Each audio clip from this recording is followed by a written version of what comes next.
Welcome to Digital Connections, where we bring you expert advice to connect you with the services and resources to build a successful business and ultimately to create the life of your dreams. This show is for entrepreneurs, business owners, and anyone interested in running a side hustle to their current 9 to 5. One episode at a time, we help you build a successful business through amazing digital connections. I'm your host, Nancy Johnson, a business owner and digital marketer. On my way here, I have found amazing resources that have helped my business grow, and they can help your business thrive too. Everyone needs a friend in digital marketing because digital marketing is about connecting people. So, my friends, today we are talking about contribution. And I don't mean contribution margin, which is a business term that many folks with products versus services might know. No, what I'm talking about is contribution from a giving standpoint. It's an attitude and a culture that most successful businesses have adopted. I want to start with a few statistics that might help us jump into the topic with a little more perspective. So, this information comes from workforgood.org, which is focused on helping people find mission driven careers by connecting those folks with companies that offer mission driven positions. It's also a great resource for small businesses. So, according to workforgood.org, 87% of businesses said corporate responsibility and activity had a positive impact on their company's reputation. 64% of businesses reported a positive impact on customer engagement. And 55% of online consumers around the world surveyed said they would pay more for products and services from companies that are socially and environmentally responsible. And 83% would be more loyal to a company that helps them contribute to social and environmental issues. And finally, businesses with a clear brand purposes, those seen as making lives better, grew 3 times faster in value on average over the past 12 years. Those are pretty staggering numbers. Think about the underlying impact to your business if you don't give. In addition to the stats, though, I wanted to bring this home with a real life story about the impact that giving can have not just on a business, but on life in general. This topic is so important to me because I believe very strongly in owning a business that gives back. In fact, it's why I do this show. I wanted to provide something to give back to my community in the form of the knowledge and assistance that I'm so grateful to have received on my way here. So, to that end, I'm going to reintroduce my guest. I say that because she's been on the show before. So, she is a multiple award winning mortgage broker recognized in the top 1% nationwide. She's also the designer, founder, and owner of Mortgage Triangle software, available to mortgage professionals throughout the country. She's a radio personality and host of the Money Hour on 1150 AM KKNW. And she's also the founder and owner of TM Media Agency, coincidentally, who produces the show. She's also a keynote speaker, and she's also the author of Journey with Me, a discussion of core personal and professional practices. I also know Tina from Business Network International, or BNI, and she's the director of my local chapter. One of the tenets of BNI is Giver's Gain, which is a core foundation for BNI. In the context of networking groups, people who adopt this way of thinking in business give to their fellow networkers rather than making their biggest concern getting business for themselves. When they do this, their fellow networkers naturally become eager to repay their kindness by sending them business in return. So, in addition to all these things, Tina also has a course called One Time Your Business, or OTYB. This course was actually how I got connected with Tina at a different level. As I've mentioned in previous episodes, this is more than a time efficiency course. It's sales and marketing and productivity training for independent business owners. Not to mention that it's cost effective because Tina provides the first 8 weeks for free, or as she will tell you, from a place of contribution. And this is exactly why I brought her in today as my expert. So my guest is none other than the talented and giving serial entrepreneur, Tina Mitchell. And Tina, that of course is a title that I have given you. So I'm not sure how you feel about that, but you do so many amazing things that I think it's a very fitting title. I love it, Nancy, and thank you so much to not just have me one time on your show, but to invite me back in. It's an honor to be here, and this topic is so important. So I hope that your listeners today stay tuned for the entire show, and I hope to be able to provide a little bit of an inspiration of coming from a place of contribution and knowing that the monetize is going to follow, because I say you have to come from a place of balance, meaning every decision that you make, you have to have a balance of how you're contributing to others, and you have a space that you can monetize from that as well. But when you look at the monetize of what you get from contribution and not the monetize financially, Mm-hmm. the financial piece definitely follows. So thank Yeah. you for opening this space for me to share and for your listeners as well. Yeah, absolutely. And I will tell you though, if I do have you on another episode of my show, I'm going to have to change the name of the program to like, the Tina and Nancy show or something. Oh, So that'd be so fun. it would be. Maybe we'll do that anyway. So Exactly. so on our subject today of contribution, let's start at the beginning. So how did you actually find your way to a place of contribution? Well, it took me many, many years. I started in the mortgage industry in May of 1995. So I'm on my 26th year, and I've been a top producer pretty much from day one, coming in really having a drive and being recognized in the top 200 producers nationwide within my first 6 years in the industry. The problem was, as I was driven by money. Mm, And the money was nice, not to say that it wasn't, and it didn't make life easier to have money and financial resources. However, I felt that I was missing out on something, but I really didn't know what it was. You know, when you have that gut feeling that you're like, there has to be something more in life than just making a lot of money. yeah. And then in 2015, everything would change. I met Leslie Hancock, which is a top real estate agent and influencer in the real estate space, which is my perfect power partner for my mortgage industry at Windermere. And I went to meet with her. She didn't know who I was. I'd never had a chance to meet with her. I was going through my traditional cold calling the best agents in the market and trying to figure out how to get that coffee meeting.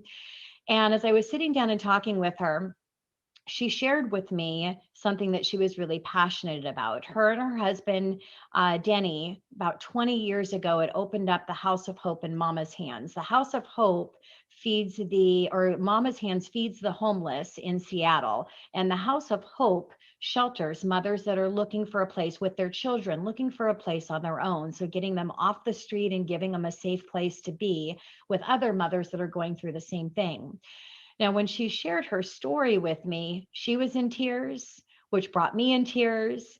And I immediately, when I got into my car, I thought, my gosh, what a beautiful thing that she's doing. She's a top producer in the real estate market. Okay, I'm a top producer in the mortgage space. So I was at the same level as her when it came to success. However, everything that she was doing to have a nonprofit organization and to be doing so much and not to only be so passionate about it, but her passion made me so passionate. Now, what I forgot to share was in that meeting, of course, I asked her, what could I do to be of contribution to her organization? And she said, with all of your success, I would love for you to come in and talk with the women about how to be successful. And I thought, okay, well, of course. So I was preparing for the conversation I was going to have with these women. And I was visualizing, because I'm a big visualizer, as you know, Nancy. I was visualizing driving up to the home and having that conversation. But the problem was, as I was visualizing driving up in my Jaguar to a home where women were staying, trying to just get their feet on the ground so that they could have a home of their own. And I thought, if I was going to talk to them about success in business, how was I going to be able to connect with them without opening my own being vulnerable and sharing my story? The problem was, for all of these years in the mortgage industry, I did everything that I could to make sure that nobody knew what my story was, even from the thing that was the least embarrassing, I thought at the time, of my story, which is not graduating from high school. That I wouldn't even share, but anything else, I didn't want to share. And the reason why is because I thought if real estate agents knew where I came from and who I really was before I got into the success that I had had in the industry, that they wouldn't want to do business with me. And then I thought about coming from a place of contribution and how Leslie had been such an inspiration to me, and how it would be such all about me if I didn't make a decision to open up. Now, here's where the problem was, is Leslie was going to be there that night. If Leslie wasn't going to be there, it'd be no big deal. But again, she was an influencer in the real estate market. So I decided I was going to be vulnerable. And I asked Leslie, I would like to actually come in and talk about something else. I have personal core practices that I think could be a benefit to the women instead of talking about business. And Leslie said, sure, whatever you want to talk about, I trust that it'll be great for the women. Now, of course, my personal core practices were all based around my journey in life.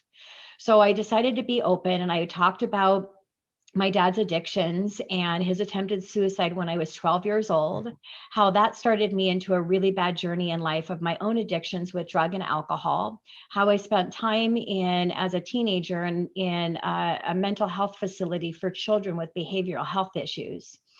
How my high school sweetheart and my first husband, Mike, was in prison for armed robbery for 5 years, and his death of a drug overdose, and the loss of our daughter, Amber.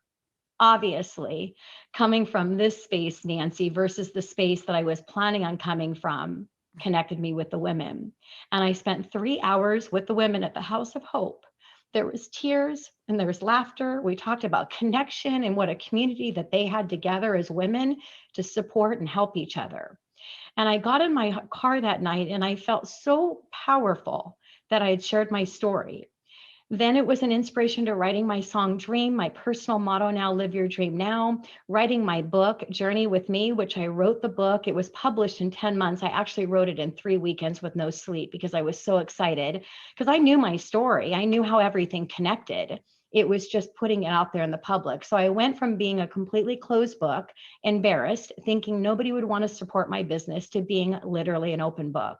And it took me to a whole nother level, not just financially for my business, which has inspired everything that I've done since then, but it's helped me to live my authentic self and to be a gift, or to share my gift, because we all have one, because I share everything about me instead of being embarrassed. And now I'm proud. So that was my journey of coming from place to contribution. That is so amazing. And you know what? I mean, realistically, had you not gone through all of that, we probably wouldn't be sitting here having this conversation. We would not. I wouldn't be doing my coaching program either. Yeah, nothing. Yeah, absolutely. Yeah. So you heard my stats on the way into the show, but part of the reason that I invited you here is that I want people to be able to see how contribution can really help a business, and how has giving really helped your business? Well, when you come from a place of contribution and business, it provides a why for what you do. And when you have a why, everything that you do embraces that why. It inspires you. It inspires your team. It inspires your business partners and your clients to want to support your business and to support your cause. They will want to be part of whatever you're doing. For me, as a business owner of multiple businesses, it opens up my creativity and drives all of my decisions. Having a reason why I do what I do drives me to continue creating new ways that I can share within my product and services to make a difference in the world.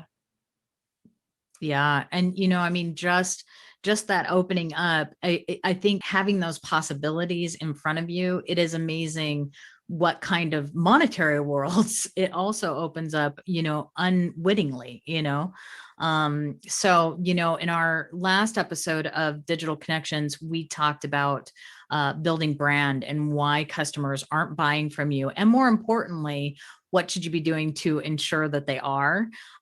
So how do you build brand around contribution? Well, find a way to share your story and connect it to your why and how it inspires your company to do what they do. It's important, though, to remember through this process that it is ultimately about your clients that you're serving.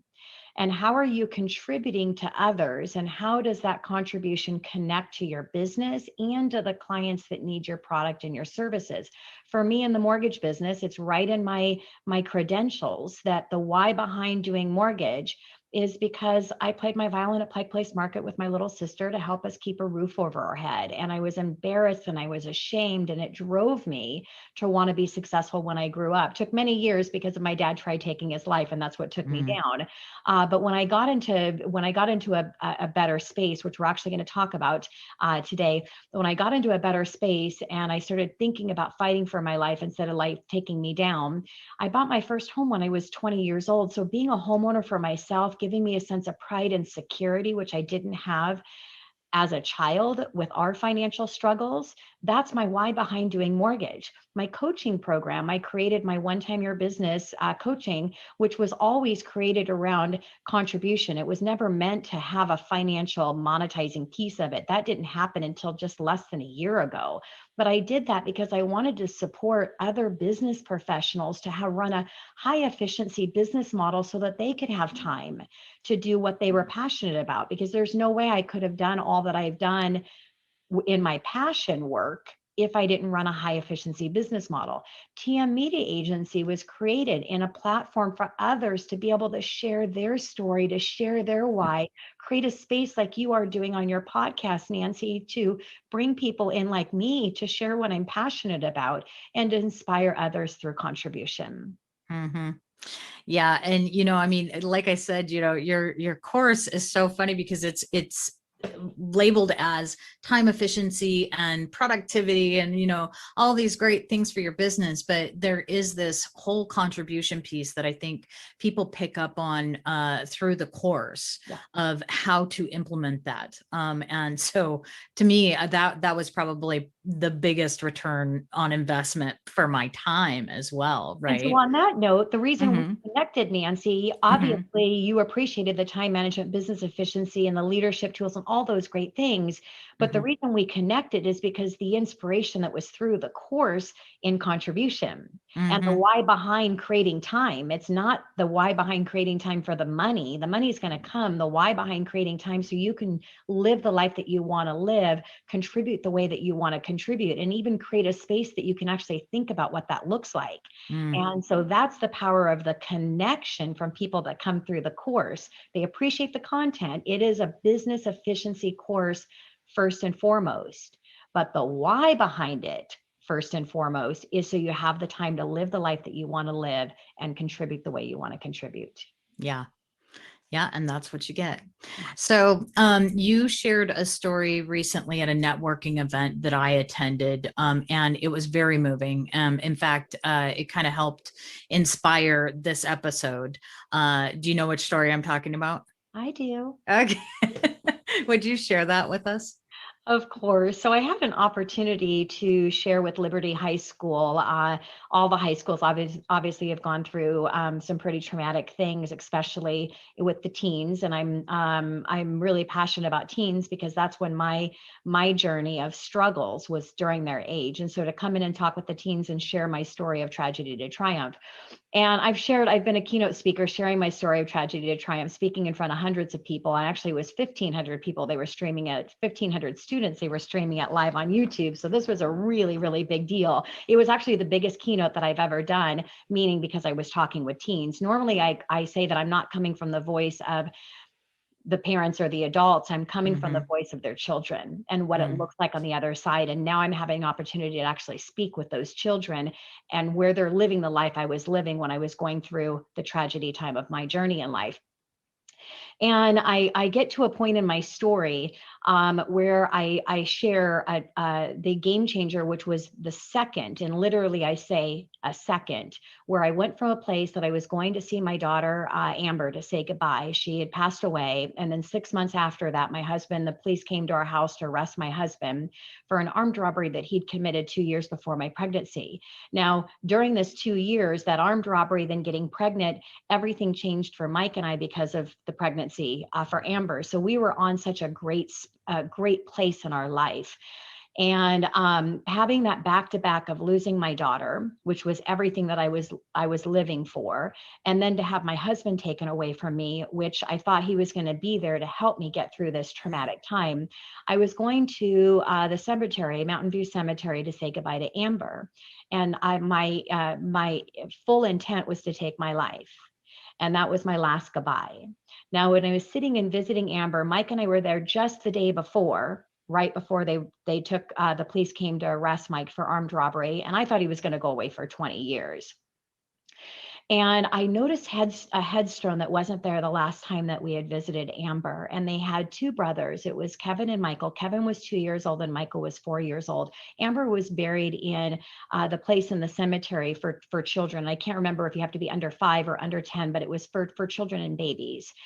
And as I saw their headstone, which was really interesting because I never looked around at anything else before. I was always just focused on Amber. They were just buried not too long ago, but the last few times that we were there, I never saw the headstone.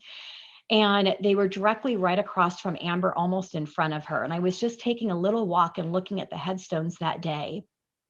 And they died a day apart from each other. And I thought to myself, what happened to them? Did they die in a fire or a car accident? And then I shifted to a place of so much sorrow for their mother and what she must have been going through, because I was comparing what she was going through, because they just had passed, from what I was going through.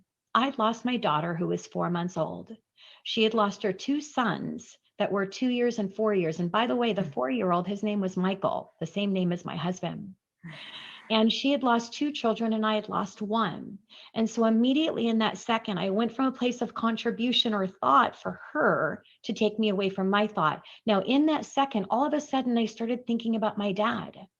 And I remembered back to when my dad tried taking his life and how that one day would completely destroy me because I didn't share my part of the story and all of the challenges that we had. I competed in violin. I was the #1 strawberry picking champion. I was the strawberry chick picking champion. I was in the #1 Federal Way newspaper #1 strawberry picker. So all of the successes I had along as a child in all of this tragedy that we were having as a family, literally in one day when my dad tried taking his life, I shifted from that to being addicted to drugs, no passion for life at all. And I let life take me down.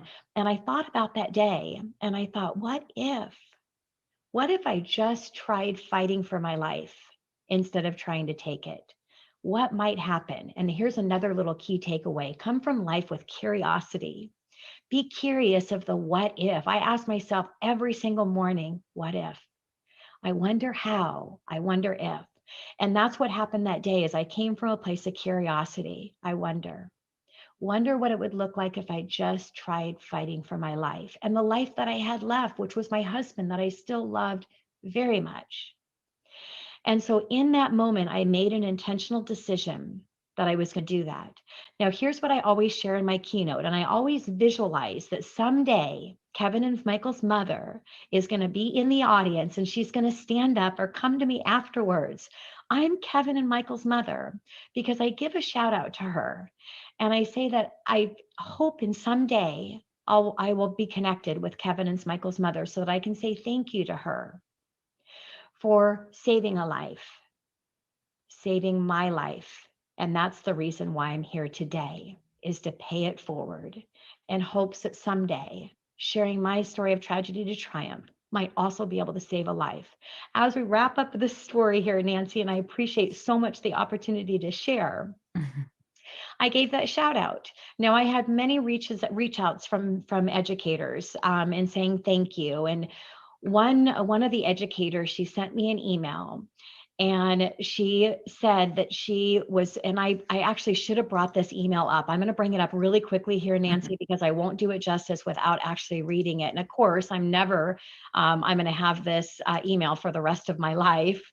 Yeah, it's an amazing email. I get shivers every time I think about what this email represents. It's pretty amazing.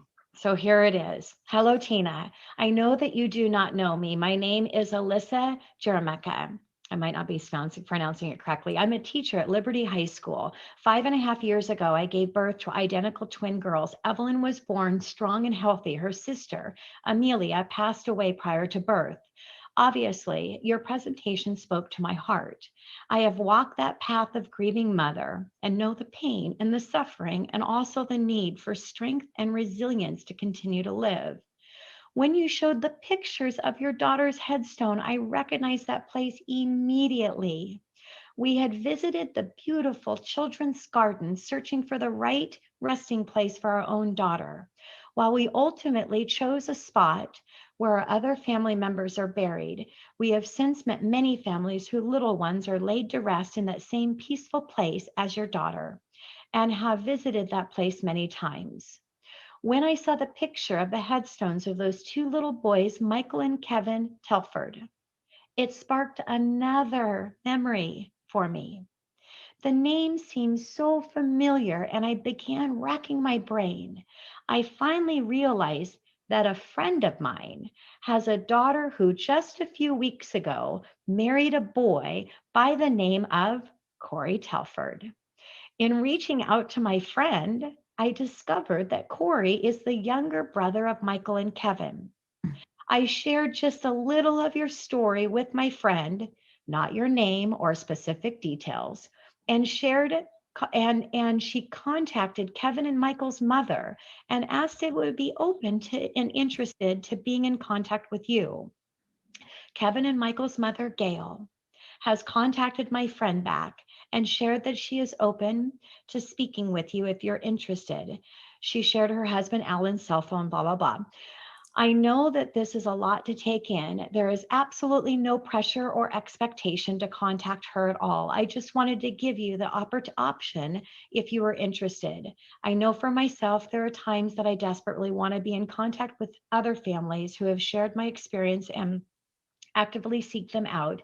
And there are times when I distance myself because my heart needs time and space to process my own feelings. I hope that you continue to find hope and healing in sharing your story. I appreciate you sharing your message of resilience with myself and my students. I think it is such an important concept, especially in our current world. Please let me know if you would like Gail's phone number. Of course, I did. And of course, we have connected. Now my keynote's going to have a little bit different shout out at that time. And I'm spending time there. So here's is wrap up in Nancy with this. When you come from a place of contribution, you think you're coming to inspire others. The reality is you have no idea what that contribution is going to do in inspiration for you and where it's going to take you in leveling up everything that you do in your life, which is going to level up every person you come in contact with. Because I think anybody that comes from a place of contribution is going to level up and inspire anybody that they come in contact with. And isn't that why we were really here? Yeah. Tina, goodness, I've already heard that story and you still make me cry, I tell you.